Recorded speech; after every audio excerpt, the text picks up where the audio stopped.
여러분 안녕하십니까? 저작권 강사 한광수입니다. 네, 이렇게 여러분들과 함께 오늘 이렇게 만나뵙게 돼서 반갑습니다. 자, 지금 이 방송을 보고 계시는 우리 전국의 시청자 여러분들, 그리고 이 자리에 함께 해주신 우리 방청객 여러분들, 어떻게 오늘 아침 식사는 하셨나요? 네. 사실 이게 우리가 이 바쁜 사회생활을 하면서 또 주부로서 또 이렇게 여러 가지 활동을 하다 보면은 아침 식사를 거를 때가 굉장히 많습니다. 맞아요. 그렇죠? 네, 우리가 아침을 못 챙길 때가 너무 많아요. 아이들 학교 보내랴, 또 남편 또 직장 또 멀리 있으니까 이 출근 때문에 이게 준비한다고 정작 본인은 식사를 못 할 때가 너무 많습니다. 그렇죠? 예, 그런데 우리가 이 아이들이나 우리 남편이나 또 우리 여기 계신 어머님들, 우리 모두가 아침에 설령 식사를 못 하더라도 꼭 챙기는 게 하나 있습니다. 혹시 그 여러분 뭔지 아세요? 꼭 하나 챙깁니다. 이걸 놓치지 않아요. 뭐냐? 바로 스마트폰입니다. 스마트폰. 이 스마트폰은 말이죠. 어떤 때는 내 남편보다 더 가까운 것 같아. 그렇죠? 우리 아이들보다 더 가까이 있어. 거의 나와 늘 함께 있는 게 사실 이 스마트폰입니다. 자, 이 스마트폰이 얼마나 우리와 가깝냐? 참 이걸 조사를 해보니까 말이죠. 얼마 전에 조사를 해보니까 우리나라가 전 세계에서 스마트폰과 가장 가까이 지내고 있는 그런 상황이라고 합니다. 이처럼 이 스마트폰이 우리에겐 굉장히 중요한 친구가 되어버렸어요. 자, 그런데 우리가 이 스마트폰으로 무엇을 합니까? 스마트폰으로 아침에 우리 가까운 친구들의 소식을 듣기도 하고, 또 어젯밤에 있었던 또 뉴스가 궁금하기도 하고, 또 내가 어제 우리 가족들과 놀러 갔던 그 모습을 SNS에 올렸는데 혹시 몇 명이 좋아요를 눌렀는지 매우 궁금하지 않습니까? 또 아마 이 중에서는 이런 분도 있을 거예요. 어제 밤 잠을 청하기 전에 홈쇼핑에 주문했는데 집 앞에 택배가 안 온 거예요. 열받으니까 왜 택배가 안 오는 거야 하면서 급한 마음에 스마트폰으로 조회를 하는 분들도 있을 겁니다. 그만큼 우리 스마트폰을 통해서 굉장히 우리 많은 생활이 이루어지는데, 오늘 제가 여러분들에게 말씀드리고자 하는 것은 이 스마트폰을 통해서 우리가 여러 가지 정보를 얻으면서 생활을 할 때 주의해야 될 가장 중요한 한 가지가 있습니다. 바로 그게 우리 일상생활 속에서 저작권이라고 하는 이 문제를 우리가 깊이 있게 한번 생각을 해봐야 된다. 그런 차원에서 오늘 이런 시간을 마련했습니다. 자, 이 저작권 얘기를 하면은 사실 특히 우리 초중고교생, 학부모님 입장에서는 걱정을 많이 합니다. 우리 아이들이 혹시나 인터넷에 뭘 잘못 올려가지고 문제가 되지 않을까 걱정을 많이 합니다. 우리나라 사람들 대부분이 저작권 이야기를 하면 부정적인 답변을 많이 줍니다. 그리고 제가 학교에 가서 우리 학생들에게 저작권 하면 떠오르는 게 뭡니까? 라고 물어보면 저작권 침해, 고소, 합의금, 깜빵 이런 식으로 매우 부정적인 단어들을 쏟아냅니다. 그게 지금 21세기를 살아가는 우리나라에서 저작권을 바라보는 시각입니다. 이 저작권이라고 하는 뜻은 무엇이냐? 창작자가 가지는 배타적인 권리입니다. 알고 보면 우리나라 사람들 대부분이 저작권자입니다. 자, 여러분들 오늘 여기 우리 방청객 여러분들 이 자리에 올 때, 나 오늘 여기 MBC 특강 오늘 방송 오기로 했어 하면서 친구들한테 이야기하고 또 가족한테 이야기하고, 그렇죠? 그리고 이렇게 대화를 주고받을 때 SNS상에서 대화를 주고받는 그 내용도 하나의 저작물이 되는 겁니다. 소설가가 소설을 쓰고 시인이 시를 쓰고 방송 작가가 드라마 대본을 쓰듯이 여러분들도 창작 행위를 한 거예요. 그리고 제가 지금 이렇게 얘기하고 있는 것도 하나의 저작권이 있는 겁니다. 그리고 지금 이 방송이 지금 카메라로 찍혀 있는 이 순간도 하나의 저작권이 만들어지는 겁니다. 알고 보면 우리는 모두가 창작 행위를 하고 있었던 거예요. 그렇죠. 그래서 우리 모두는 저작권자입니다. 근데 이 저작권은 우리나라 헌법에서도 보장하고 있는 아주 중요한 지적 재산권입니다. 그래서 굉장히 소중합니다. 자, 이 저작권법의 목적이 무엇일까? 이 저작권법은 우리 저작권법 1조에서 이렇게 강조를 하고 있어요. 저작자의 권리와 인접하는 그 권리를 보호하고 여기서 만들어진 저작물들이 공정하게 많은 사람들이 이용함으로써 우리 문화가 함께 발전하는 것, 이것을 강조하고 있습니다. 이 빨간색이 제일 중요한 목적이에요. 그런데 우리에게 알려진 저작권의 정보는 이 저작자의 권리만을 보호하는 부분만 나오다 보니까 부정적인 소식이 너무 많습니다. 특히나 이 언론상에 나오는 저작권의 소식은 좀 누가 저작권을 침해했다더라. 어떤 연예인이 극장 가서 영화를 몰래 찍어서 인터넷에 올렸다더라. 이런 재미있는 이슈거리, 왠지 그런 특이한 뉴스만, 사건, 사고만 접하다 보니까 우리가 부정적인 생각을 많이 하는데 그렇지 않다는 겁니다. 저작권이 왜 우리의 이 문화 관련된 이 발전에 필요한 법인지, 왜 백범 김구 선생이 그 얘기를 했는지 한번 보겠습니다. 자, 이 저작권은 우리 지식재산권, 지적재산권이라고 하는데요. 이 중에 문화예술에 관련된 이 창작물에 관련된 법입니다. 그래서 저작권은 이 저작권 창작자의 명예와 인격 그리고 재산에 관련된 법이에요. 여러분들, 우리 부모님이 여러분들에게 소중하게 물려준 게 뭐가 있습니까? 여러분 부모님이 여러분에게 하나의 가운을 만약에 썼다 생각을 해보세요. 근데 그 가운은 부모님이 여러분을 생각하는, 극진히 생각하는, 그리고 우리 가족 후손들을 위해서 쓴 가운이 있는데 직접 쓴 친필 서예가 있어요. 그건 다른 집 사람들이 볼 때는 이해를 못합니다. 그렇죠? 나만이 이해할 수 있고 우리 부모님만이 강조하는 그 가운, 다른 사람들이 이해 못하는 거예요. 그거는 돈으로는 계산할 수 없지만 우리에게 있어서 가장 소중한 우리의 명예이자 우리의 인격일 수도 있습니다. 바로 그러한 것들을 보호하는 법이 저작권법이라는 거예요. 자, 그런데 이 저작권은 창작자가 갖는 권리라고 했는데 우리가 창작이라고도 하지만 또 발명하는 것도 있죠. 지금 우리 이 방송에 필요한 카메라 장비라든지 조명 그리고 마이크, 이 TV 이런 것들은 우리가 창작이라고 하지 않고 보통 발명이라고 합니다. 이 발명과 관련된 거는 특허라고 하는 또 다른 지적재산권의 분류에 들어가는데 오늘 우리가 이야기하는 것은 이런 그 문화예술에 관련된 우리가 일상적으로 생활하면서 창작하는 그 저작권에 대한 이야기를 하는 거죠. 자, 이 저작권은 그러면 언제까지 이 기간이 갈까? 생각보다 오래 갑니다. 우리가 창작한 순간부터 지금 제가 오늘 방송을 한 순간부터 언제까지 가느냐?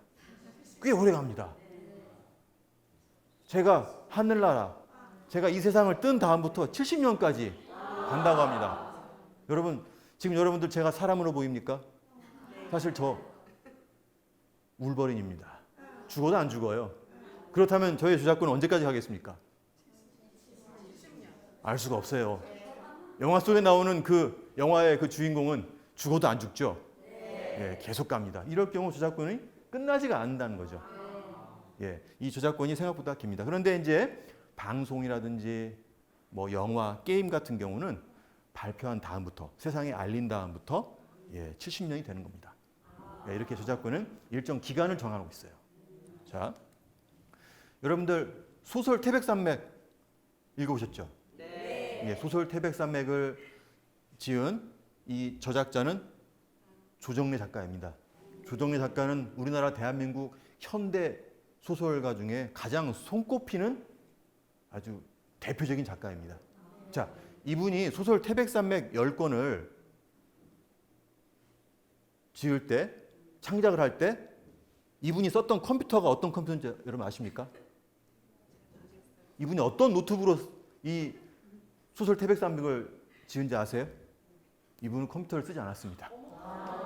직접 친필로 썼죠. 200자 원고지에 친필로 직접 씁니다. 요즘 출판을 할 때는 대부분의 작가들이 글을 직접 쓰는 것보다 다 컴퓨터 자판으로 합니다.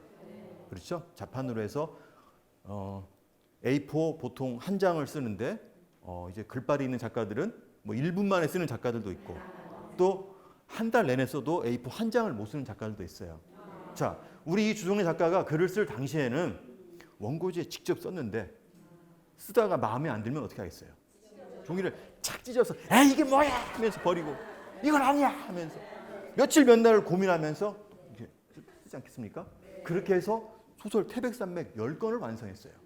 자, 아까 얘기한 것처럼 이 조정래 작가의 이 태백산맥의 저작권은 조정래 작가가 이 세상을 뜬 후 70년까지 저작권이 인정이 되는 겁니다. 자, 그런데 이 조정래 작가의 아들이 있습니다. 이 아들이 결혼을 하기 위해서 예비 며느리 될 사람을 데리고 온 거예요. 이 조정래 작가가 미션을 던져줬습니다. 어떤 미션이냐? 너희 둘이 나중에 내가 세상을 뜨게 되면 나의 저작권을 물려받을 텐데 이 저작권이 얼마나 소중한지 테스트를 해보겠다 라고 하면서 내가 썼던 것처럼 너희들도 직접 이 소설 태백산맥 10권을 써라 라면서 필사를 하라고 했어요. 자, 그렇다면 만약에 여러분의 부모님이 이런 미션을 던져주면 여러분 어떻게 하시겠습니까? 조건은 그거예요. 필사해오면 나의 저작권을 다 넘겨주고, 응? 안 하면 안 주겠다. 이 사회에 기증하겠다. 여러분 어떻게 하시겠어요? 써야 됩니다. 써야 돼요. 예, 이 아들과 며느리가 직접 썼습니다. 여러분 여기서 혹시 매일 일기 쓰시는 분 계신지 모르겠는데 사실 일기 매일 한 장 한 장 쓰기 어렵습니다.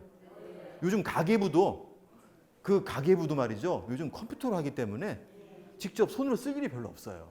그죠? 그만큼 우리 생활이 많이 디지털화 됐습니다. 자, 그런 가운데 이렇게 필사한다는 거 보통 일이 아닙니다. 그렇죠? 예, 그래서 자, 그런데 이 조정래 작가의 아들과 며느리는 저작권을 상속을 받으니까 그래도 이해가 갑니다. 그런데 조정래 작가한테 상속을 받지 않는 이 태백산맥을 읽고 팬이 됐던 독자들이 똑같이 필사를 한 거예요. 자, 그런데 그 두 분이 한 분 있었는데 그 두 분 중에 한 분은 회사원입니다.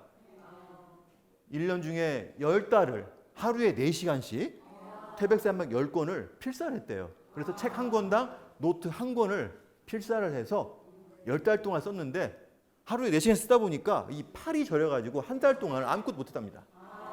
예, 그렇게 해서 10권을 필사를 했던 남자분이 있어요. 이 가족이 아니에요. 그리고 또 한 분의 여자분은 주부입니다. 주부. 예, 주부 생활, 이 가정도 돌보고 아이들 돌보고 있는데 바쁠 텐데 무려 1년 반 동안 200자 원고지에 200자 원고지에 직접 필사를 했다는 거예요. 그러니까 조정래 작가가 실제로 직접 창작을 한 완성 그 원고지가 1만 6천 장이 넘습니다. 똑같이 쓴 거예요. 출판사에 넘긴 그대로 똑같이 써서 한 겁니다. 여러분 필사를 하는데도 이렇게 시간이 많이 걸렸는데 직접 창작을 한 사람 입장에서는 얼마나 많은 시간과 그 모든 인생을 걸었겠습니까? 이것을 보호하는 법이 바로 저작권입니다. 그리고 우리는 그 저작권자가 오랜 기간 동안 고민하고 애써오며 만들었던 그 작품에 대해서 우리가 존중해주고 우리가 정당한 대가를 지불하고 우리가 이렇게 문화생활을 하는 겁니다. 그렇죠? 예, 그런 점에서 참 굉장히 의미 있는 그런 이야기였습니다.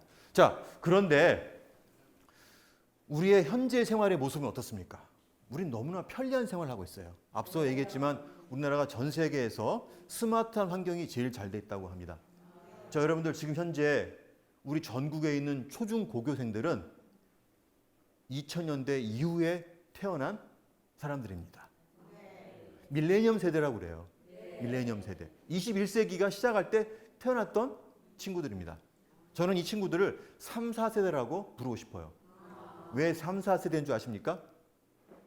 주민번호 앞자리가 다릅니다.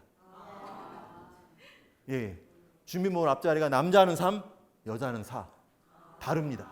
3, 4세대예요. 자, 이 3, 4세대, 이 밀레니엄 세대는 인터넷이 없는 세상을 살아본 적이 없습니다. 그리고 인터넷이 끊기거나 불편한 세상에 살아본 적이 없어요. 그건 왜냐하면 밀레니엄 시대가 시작하는 그 순간 우리나라는 그때부터 이미 전 세계의 인터넷 환경이 항상 상위권이었습니다. 앞으로도 상위권일 거예요. 이런 세상을 살아온 우리 초중고교생, 청소년들이 실제로 어떻게 일상생활을 보냈느냐? 바로 이러한 구도 속에서 보내고 있습니다. 인터넷에서 모든 정보를 얻고 그리고 인터넷에서 필요한 거를 다운받아서 다시 또 올리고 공유하고 이런 생활이 반복이 되고 있습니다. 자, 그러면 이 저작권 문제는 어디서 발생하느냐? 바로 이러한 내가 가지고 있는 이러한 저작물들, 요즘 웹툰, 영화, 드라마, 게임, 방송, 지금 우리 이 MBC 특강도 누군가가 이렇게 다운을 받아서 볼 수가 있습니다. 이런 것들을 인터넷에 그대로 올렸을 경우 저작권 문제가 발생을 하는데, 우리는 여기 계신 여러분들과 이 방송을 보고 계시는 우리 전국의 시청자 여러분들은 어렸을 적에 인터넷이 없었기 때문에 인터넷이 하루 정도 안 되더라도 크게 불편함을 못 느낄 겁니다. 그럴 수도 있겠지. 그런데 우리 학생들은 그렇지 않아요. 우리 학생들은 그런 세상을 살아본 경험이 단 하루도 없습니다. 만약에 인터넷이 단 1시간만 전국적으로 먹통된다? 끔찍한 일이 발생합니다. 끔찍한 일이 발생이 돼요. 학교 수업도 못해요. 지금 학교 수업도 인터넷이 연결돼서 다 하고 있습니다. 그만큼 굉장히 스마트한 시대를 살고 있다는 거죠. 자, 그런데 우리 주위 가만히 보면은 저작권 위반을 한 것 같은데 실제로 별일 없이 넘어가는 경우가 많습니다. 왜 그럴까요? 바로 저작권은 신고죄이기 때문에 그렇습니다. 피해를 입은 저작권자가 우리 경찰이나 검찰에 직접 신고를 했을 때 범죄가 성립이 되는 거예요. 그러니까 만약에 정말 마음씨 좋고 넉넉한 이런 저작권자만 있다고 하면 뭐 저작권 침해 이야기가 없겠지만, 안타깝게도 우리나라는 저작권 침해로 인한 고소가 전 세계에서 가장 많은 나라 중에 하나입니다. 여러분 잘 아시다시피 우리나라는 기록에 굉장히 민감하잖아요. 웬만하면 우리는 1등을 안 하면 안 됩니다. 뭐든지 1등을 해야 돼요. 그렇죠? 우리나라의 저작권 고소가 미국보다 몇 배가 많을까요? 1년 동안에. 거의 900배가 많습니다. 미국이 생긴 지가 얼마 안 됐죠? 300년이 안 됐습니다. 근데 미국이 900년 동안에 발생할 저작권 고소를 우리는 단 1년 만에 갈아쳐 버립니다. 우리 이런 기록 못 깨요. 저작권 고소가 1년에 2016년도 통계를 보니까 무려 36,000건의 저작권 고소가 있답니다. 그런데 그중에 30%가 4명의 저작권자에 의해서 이루어졌다고 그래요. 4명의 저작권자. 어마어마합니다. 그러니까 하루에 이 4명의 저작권자는 그러니까 총 12,000건인데 하루에 한 10건씩을 매일 고소를 한 거예요. 이 중에서 대부분 고소를 당한 적도 없고 고소를 할 일도 없을 텐데, 이게 너무 사회적 문제가 되다 보니까 계속 저작권 교육을 하고 있습니다. 자, 그런데 실제로 대학교 1학년 학생에 이런 일이 있었어요. 고등학교 2학년 때 웹 소설을 인터넷에 올렸습니다. 자, 우리나라 저작권법은 청소년이 저작권 침해를 했을 경우 어떤 따로 뭐 이렇게 돈을 벌려고 하는 게 아니라 그냥 저작권을 잘 몰라서 인터넷에 올렸을 경우 고소 각하 제도를 운영하고 있습니다. 고소 각하라는 게 고소장이 접수가 되면 수사를 하지 않는다는 얘기예요. 취소시켜 버립니다. 이 당시에 이런 제도에 의해서 이 학생은 무사히 잘 넘어갔어요. 자, 그런데 이 저작권자, 이 고소를 했던 저작권자가 이 사건 처분 결과 나오기 3년이 지나기 전에 손해배상 소송을 한 겁니다. 300만 원을. 왜냐하면 이 형사적인 구제는 국가에서 해주지만 민사적인 손해배상에 대한 부분은 국가에서 책임져 주지 않습니다. 그래서 이게 사실 이 학생이 저작권 침해를 한 건 맞거든요. 주인의 허락 없이 올렸기 때문에 이게 문제가 됐던 겁니다. 이런 일이 우리 주위에 많이 발생하고 있어요. 그게 아까 12,000건 중에 한 가지 케이스입니다. 자, 저작권은 기본적으로 이용자가 저작권자를 존중하는 마음으로 이용을 하고, 그리고 저작권자는 이용자에게 배려하는 마음, 즉 존중과 배려의 마음이 있으면 사실 큰 문제가 없습니다. 설령 저작권 위반으로 우리가 걸리더라도 나중에 저작권자가 용서해주면 끝나는 문제예요. 그런데 저작권이 중요한 지적재산권으로서 돈이 되는 권리다 보니까 그렇지 않은 경우가 사실 현실적으로 더 많습니다. 자, 저작권 위반은 인터넷에 그대로 타인의 저작물을 올렸을 경우 문제가 된다는 얘기예요. 자, 지금 현재 우리 사회에서 가장 문제가 되는 것 중에 하나가 바로 이 토렌트에서 불법 다운로드하는 겁니다. 여러분 혹시 토렌트가 뭔지 아세요? 토렌토는 영화나 방송, 음악, 게임, 애니메이션 이런 웹툰 등을 우리가 돈 한 푼 안 들이고 쉽게 다운로드 받을 수 있는 겁니다. 우리가 매일매일 이용하는 SNS라든지 그 다음에 뭐 포털 사이트, 동영상 포털 사이트 등은 특정 서버가 어딘가에 있습니다. 그런데 이 토렌토는 서버가 없어요. 근데 어떻게 이렇게 영화가 다운로드가 될까요? 서버가 없는데. 토렌토를 이용하는 사람들의 한 사람 한 사람의 PC가 서버가 되는 거예요. 매우 위험한. 그러니까 이 토렌토를 이용하기 위해서는 내가 다른 사람에게 내가 가지고 있는 것을 다른 사람에게 공유한다는 전제하에 하기 때문에 토렌토 이용하는 사람 자체가 불법 업로더가 돼버리는 겁니다. 그래서 토렌토를 이용하지 말라고 하고 있어요. 예, 굉장히 위험한 건데 우리 학생들이 특히 많이 하고 있습니다. 예, 우리 주위에 토렌토를 이용하고 있다면 주의를 줘야 할 필요가 있다는 거죠. 자, 그 다음에 우리나라 사람들이 이 가장 스마트폰을 많이 이용하는 이유 중에 하나가 이 SNS를 통해서 사람들과 대화를 나누기 위해서 스마트폰을 많이 이용을 합니다. 사실 스마트폰에 SNS 기능이 없었다고 하면은 아마 그렇게 그냥 일반 우리가 핸드폰을 써도 큰 문제가 없었을 거예요. 그런데 요즘은 전화 통화보다 SNS로 너무나 많은 이야기를 주고받다 보니까 이 SNS에 다양한 자료를 올리는데 이 대표적인 게 이 연예인들 사진을 함부로 올릴 때가 많이 있습니다. 그리고 연예인 사진뿐만 아니라 유명인들의 사진들을 우리가 막 올릴 경우가 있어요. 근데 이 유명 연예인들 사진 중에서 이런 게 있습니다. 유명 연예인의 사진은 연예인이 직접 찍은 사진이 아닌 이상 거의 사진의 저작권자는 다른 사람입니다. 실제 연예인과는 관계가 없어요. 내가 좋아하는 연예인의 사진, 내가 연예인과 이름이 같다고 해서 이 나의 SNS의 프로필 사진에 이렇게 연예인 사진을 갖다 쓰거나 도배를 하면 안 됩니다. 그런데 이런 일이 되게 많아지고 있어요. 각별히 주의를 해야 될 요소입니다. 자, 그 다음에 이제 이 SNS 우리가 같이 공유를 하다 보면은 참 재미있는 그 영화라든지 방송 이런 것들 이 소위 클립이라고 하죠. 영상 클립. 이 영상 클립을 이렇게 올리는 경우가 많이 있습니다. 실제로 보면은 되게 재밌는 것들이 많이 있어요. 그러니까 나도 뭔가 사람들에게 재밌는 걸 좀 보여줘야겠다. 그래서 인터넷에 있는 것들을 모아서 이렇게 올리는 경우가 있는데 조심해야 됩니다. 이게 내가 올린 게 불법 영상물인데 누군가가 또 좋아요를 안 눌러주면 되게 섭섭하잖아요. 그렇죠? 나하고 또 가까운 친구가 올렸는데 아무도 좋아요를 안 눌러주면 올린 지 하루가 넘었는데 좋아요 누른 사람이 아무도 없어. 굉장히 우리는 측은지심으로 그 친구를 바라봅니다. 그래, 나도 눌러줘야지. 이게 의리잖아, 친구인데. 이게 또 SNS 매너 아니겠어? 또 이렇게 하면서 우리 또 과감하게 좋아요를 눌러줍니다. 또 댓글도 달아줘요. 그렇죠? 참 재미있구나, 또 올려줘, 이렇게. 이거 안 됩니다. 왜? 좋아요를 누른다고 하는 것은 또 다른 사람이 내가 좋아요를 누른 것을 확인할 수가 있어요. 즉 뭐냐? 불법 영상물이 내가 올린 불법 영상물이 좋아요를 누군가가 누름으로써 다른 사람이 그 불법 영상물을 볼 수 있게끔 공유하는 기능을 이 SNS가 자동적으로 하고 있습니다. 여러분들이 SNS 가입할 때 그 SNS에 있는 설정을 바꾸는 사람들이 거의 없을 거예요. 대부분 있는 그대로 사용을 합니다. 예, 왜냐하면 많은 사람들이 볼 수 있도록 하는 게 SNS이기 때문에. 그렇죠? 예, 그래서 이런 부분을 우리가 매우 주의해야 한다는 거. 예. 자, 그 다음에 또 어제 밤새 있었던 재미있는 소식이라든지 또 어느 연예인이 누굴 만났다더라. 또 우리 뭐 이런 소식이 나오지 않습니까? 재미있는 뉴스거리들. 그리고 우리 동네에 있었던 화재.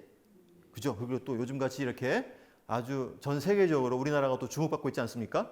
그렇죠? 이런 뉴스를 아직 못 본 사람들이 많아요.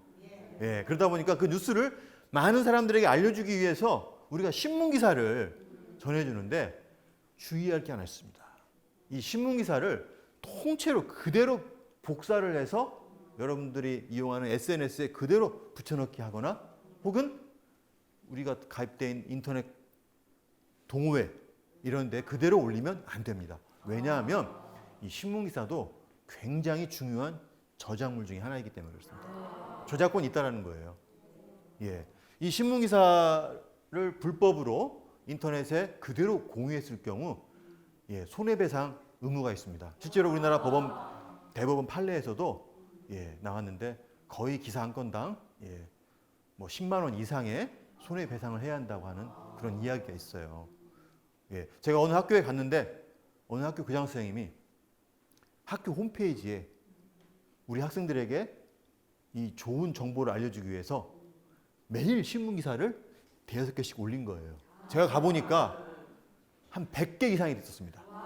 교장 선생님은 사명의식을 가지고 우리 학생들에게 좋은 정보 알려주기 위해서 했는데 이 신문기사를 그대로 올려버리면 위법이라는 사실을 몰랐던 거예요. 학교에서 교육하는 선생님들도 가끔 이렇게 모를 때가 있습니다. 예. 근데 우리 학부모 그리고 우리 일반 대부분의 사람들이 모를 수도 있는 거죠. 그죠? 그러다 보니까 이런 부분을 우리가 주의를 해야 한다는 거. 신문기사를 그럼 어떻게 알려줘야 하느냐? 이 신문기사는 보통 이렇게 인터넷 신문기사 들어가 보면은 무단 전제 및 재배포 금지라고 써 있습니다. 이 얘기는 뭐냐? 이 신문기사를 통째로 다른 데로 퍼날라서 실지 말란 얘기입니다. 우리끼리 만든 단톡방, 우리 동네 아파트 주민들끼리 만든 단톡방은 괜찮지 않나요? 안 됩니다.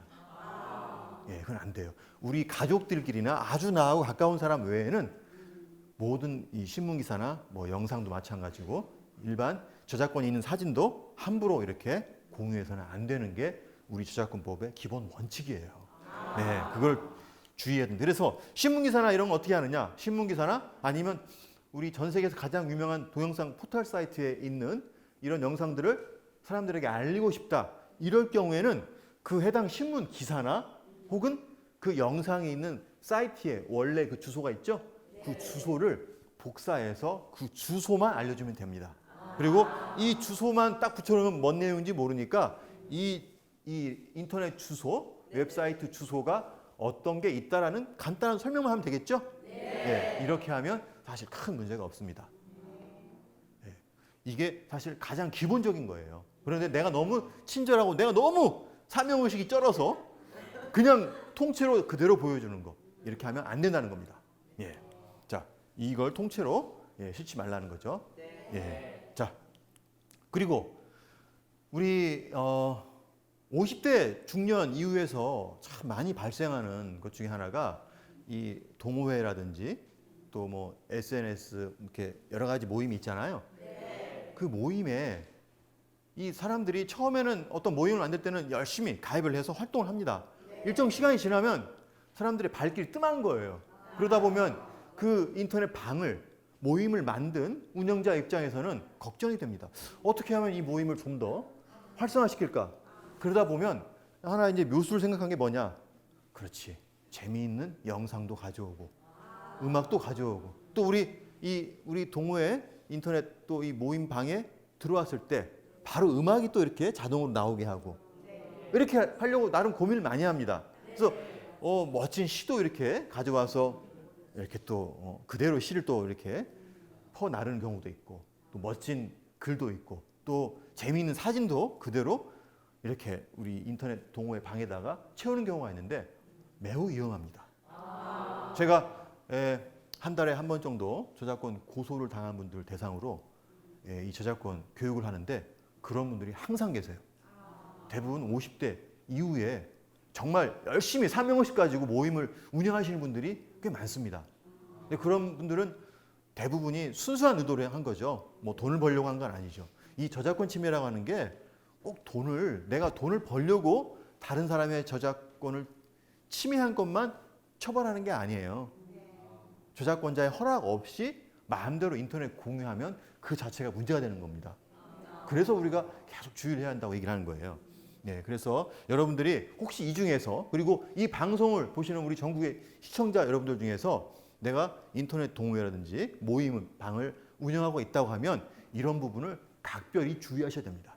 이건 누구나 마찬가지예요. 우리 학생들도 마찬가지입니다.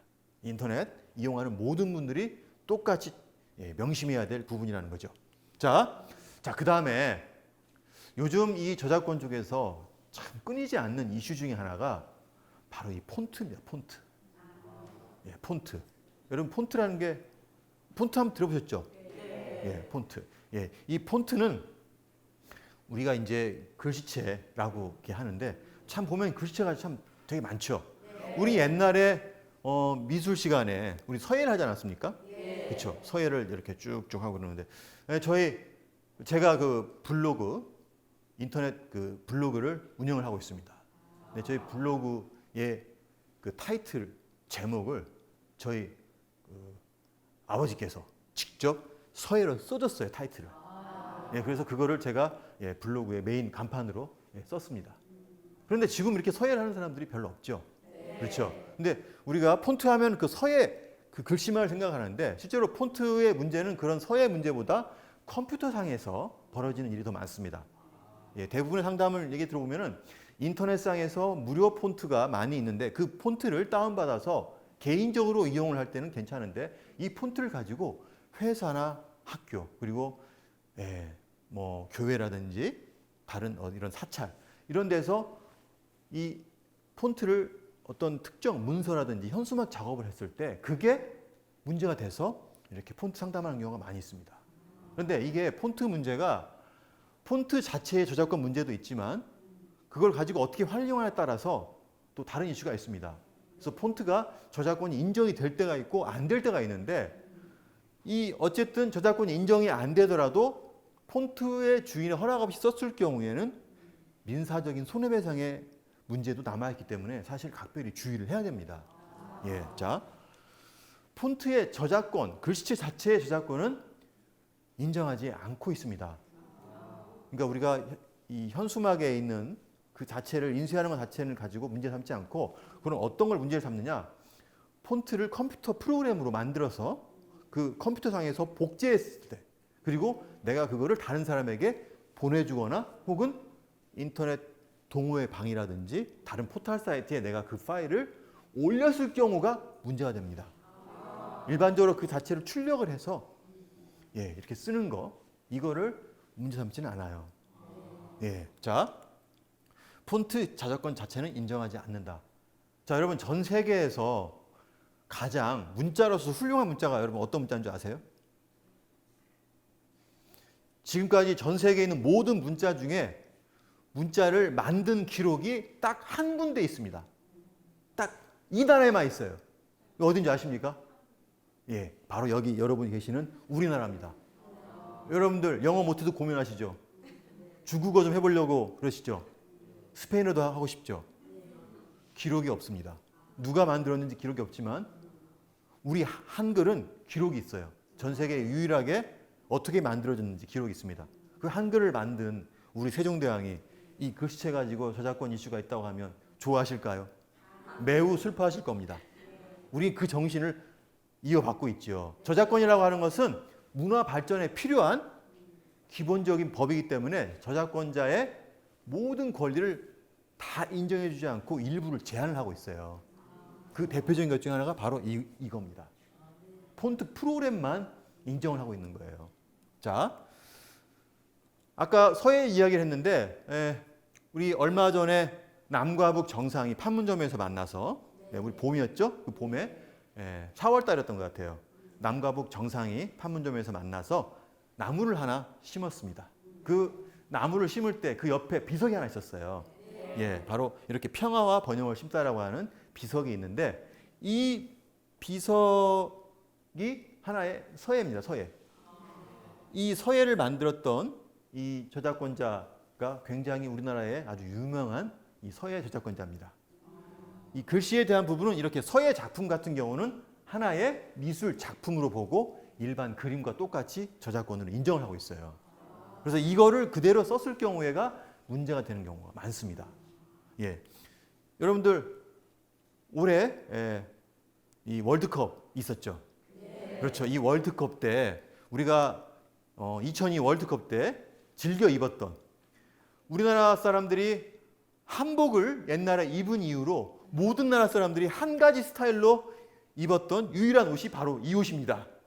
그죠? 이 옷을 다 입었었는데 이것도 하나의 미술 저작물로 인정하는데 이것도 하나의 서예 작품으로 인정을 하는 거예요. 이런 거는 저작권이 인정이 되지만 컴퓨터상에서 구현되는 이런 폰트 프로그램은 이 프로그램 자체를 복사하거나 혹은 허락 없이 막 인터넷에 공유했을 때 이때 문제가 되는데 결국은 이 폰트 자체가 어쨌든 주인의 허락 없이 썼을 경우에 문제가 되니까 우리가 제일 주의해야 될 부분은 되도록이면 법적으로 허용된 범위 안에서만 써야 한다. 그러면 사실 큰 문제가 없겠죠. 자, 그래서 이 폰트는 우리가 항상 내가 쓸 수 있는 범위 내에서만 쓰고 그 다음에 학교나 회사, 공공기관에서 필요한 것들은 정당하게 비용을 지불하거나 아니면 그냥 누구나 쓸 수 있는 그런 진짜 무료 폰트를 활용하는 게 큰 문제가 없다는 겁니다. 여러분들도 그런 부분을 주의했으면 좋겠어요.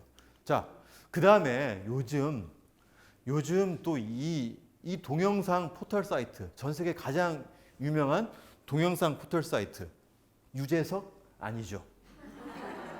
이 유땡땡, 여기에 여러분들이 정말 주의할 게 하나 있습니다. 전 세계에서 저작권, 특히 영상 쪽으로 저작권 문제가 가장 많은 것 중에 하나가 바로 이 유땡땡입니다. 한 시간에 약 한 10만 건을 넘는 불법 영상물을 삭제한다고 합니다. 전 세계적으로. 엄청난 영상이 올라가요. 여러분들, 이 유땡땡에서 여러분들이 평생, 유땡땡에 있는 영상을 여러분들이 평생 볼 수 있을까요? 절대로 못 봅니다. 1분 동안에 10시간이 넘는 분량이 전 세계에 동시 올라간대요. 새로운 영상이. 결국 내가 좋아하는 영상만 보게 됐다는 거예요. 자, 그러다 보니까 이 많은 영상을 올리는 과정에서 내가 직접 창작한 영상이 아니더라도 일반 방송이라든지 영화라든지 아니면 우리 지금 이 MBC 특강 이 영상을 누군가가 편집을 해서 올릴 수도 있다는 이야기죠. 그럴 때 이 유땡땡 여기서 저작권 문제를 어떻게 처리할까? 이것도 사실 참 궁금합니다. 그죠? 자, 이 유땡땡에 누군가 어떤 특정 저작권자의 불법 영상물이 올라오면 이 유땡땡에서 저작권자한테 알려줍니다. 3가지를 선택하라고 한대요. 첫 번째는 해당 동영상을 차단할까요? 삭제할까요? 두 번째는 이 영상에 광고를 게재해서 수익을 창출할까요? 그리고 경우에 따라서는 그 수익의 일부를 불법으로 올린 사람한테 같이 나눌까요? 이렇게 물어봅니다. 마지막으로는 이 해당 동영상의 시청률을 추적을 한다는 거예요. 자, 그런데 영상 포털 사이트에서 통계를 내보니까 이런 연락을 받은 저작권자의 90%, 10명 중에 9명이 이 두 번째를 선택한답니다. 두 번째를. 이 두 번째를 선택하다 보니까 실제로 우리가 이 유땡땡에 들어가면 이거 저작권 문제가 많을 텐데 광고도 붙었네? 그럼 별 문제 없겠지? 그럼 나도 올려야지. 라고 하면서 그냥 다른 사람들의 불법 영상물을 나도 막 편집해서 올리는 겁니다. 저작권자가 이런 조치를 취했기 때문에 그런 거예요. 근데 이거는 이 유땡땡 사이트 안에서 벌어지는 내부적인 문제일 뿐 우리 법에서의 판단은 다릅니다. 정당한 권리자가 이 불법으로 올린 사람한테 책임을 물을 수 있다는 거예요. 그래서 그런 부분을 각별히 주의해야 되는데 이게 전 세계적으로 이거에 대한 오해를 많이 하고 있습니다. 특히 여러분의 자녀들이 스마트폰으로 영상을 찍거나 혹은 인터넷에 돌아다니는 재미있는 영상들을 날라서 올렸을 경우 주의가 필요하다는 얘기죠. 자, 저작권 문제 없는 가장 좋은 방법은 저작권 문제 없는 것만 올리면 되겠죠. 영상도 내가 직접 찍거나 혹은 음악이 없는 거, 우리 케이팝 음악이 없는 거라든지 그 다음에 또 다른 사람들의 어떤 명예에 관련된 문제, 특히 얼굴 나오기 싫은데 억지로 찍는 경우도 있잖아요. 그런 것만 없이 올린다고 하면 사실 큰 문제가 없습니다. 이런 부분을 각별히 주의한다는 거예요. 그래서 우리가 이 유땡땡뿐만 아니라 동영상 포털 사이트에 영상을 올릴 때는 이런 부분을 각별히 조심해야 한다는 것을 우리가 명심을 해야겠습니다. 자, 그 다음에 우리가 이 식당이라든지 택배 가면 이 인터넷 이 다운로드 쿠폰이라는 게 많이 나옵니다. 이걸 통해서도 굉장히 많은 사람들이 불법으로 영상을 보는 경우가 많이 있어요. 여러분들 택배 보면 이게 가끔 따라올 때가 있죠? 한 장만 오는 게 아니라 묶음으로 올 때가 많이 있어요. 한 서너 장으로. 이게 뭔가 하고 보는데 굉장히 주의해야 될 그런 것들입니다. 실제로 고등학교 어느 한 반에 2명의 가장 가까운 친구가 이 쿠폰으로 이 사이트에 가입을 한 다음에 판매자로 등록을 해서 저작권 침해 때문에 큰 곤란을 겪은 일이 있었습니다. 우리 학생들, 특히 어린 청소년들이 이런 분별력이 없어서 이런 일을 당하는 경우가 있는데 조심해야 될 것 같습니다. 자, 그 다음에 우리가 이 가게를 하다 보면 말이죠. 또 우리 뭔가를 많이 알리기 위해서 이 유명인의 얼굴이나 특정 방송 화면이나 영화 화면을 캡처를 해가지고 그거를 패러디해서 재밌게 하려고 하는 경우가 많이 있습니다. 근데 이런 게 함부로 외부에 노출되면 저작권 문제가 생길 수가 있어요. 해당 연예인에게서 올 수도 있지만 연예인보다는 사실은 그 영상 저작물의 권리자가 문제 삼을 수도 있습니다. 특히 가게 홍보하는데 함부로 이렇게 쓰면 안 됩니다. 이 중에서 가게를 홍보하기 위해서 손님을 끌기 위해서 이렇게 패러디 영상 화면을 함부로 쓰거나 사진을 마음대로 조작할 경우에 문제가 될 수 있으니까 그런 점은 각별히 주의를 해야 된다는 거예요. 네. 자, 그 다음에 우리가 이 다른 사람의 이 사진을 가지고 와서 어디에 올릴 때 출처 표시를 많이 하는데 글에 대한 출처를 잘 안 한 경우가 많이 있습니다. 근데 이 글에 대한 출처가 왜 중요하냐는 말이죠. 이거 남의 문제가 아닙니다. 특히나 입시를 앞둔 그리고 취업을 앞둔 사람들 입장에서는 굉장히 중요한 게 자기소개서를 표절을 해가지고 대학 입시에서 떨어지는 학생들이 1년에 1,300명이 넘습니다. 실제로 우리 저작권 침해로 인해서 처벌받는 우리 청소년들은 그렇게 많지 않아요. 고소각하 제도라는 걸 두고 처벌하지 않기 때문에 그냥 무사히 넘어가는데 고소각하돼서 처분 안 받으니까 마음 편하게 있다가 이런 표절을 하는 겁니다. 진짜 인생에서 가장 중요한 입시, 취업에서 다른 사람의 글을 그대로 갖다 쓰거나 좀 바꿔서 이렇게 제출하는 경우가 있는데 이렇게 해서 아예 대학 입학 자체가 취소가 되는 경우가 있다는 거예요. 심지어 군대를 남학생의 경우 군대를 갔다 와서 이 사실이 드러나서 입학이 취소가 될 수도 있다는 겁니다. 대학 입학이 취소가 되니까 그냥 고등학교 졸업이 최종 확정이 되는 거죠. 이런 부분 굉장히 우리가 주의해야 될 부분입니다. 자, 이 저작권자는 자기가 손해받은 거에 대해서 민사상 그리고 형사상 구제를 받기 위해서 노력을 합니다. 아까 몇 명의 저작권자들이 많은 저작권 고소를 한다고 했어요. 우리가 그 저작권자를 손가락질도 할 수도 있지만 사실 저작권의 가장 중요한 것 중에 하나는 그 저작권자 생각하는 자기 저작물에 대한 그 애정, 자식 같은 마음 이런 부분이 사실 모든 창작자에게 똑같이 다 있습니다. 우리가 그런 마음을 조금이나마 이해한다고 하면은 우리가 이런 법적 절차에서 주인공 되진 않겠죠?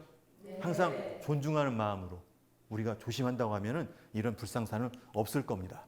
자, 저작권 침해를 당한 사람이 고소를 당했을 경우에 저작권 침해를 한 사람이 고소를 당했을 경우에 우리나라 저작권법에서는 현재 10명 중에 9명이 8시간 저작권 교육을 받는 걸로 대체하고 있습니다. 많은 사람들이 저작권 때문에 괴로워하고 있지만 사실 저작권 침해하는 근본적인 이유 중에 하나가 저작권을 잘 모르기 때문에 그래요. 잘 알고 있다고 하면 저작권 침해를 안 할 겁니다. 지금은 교육이 더 필요한 시대예요.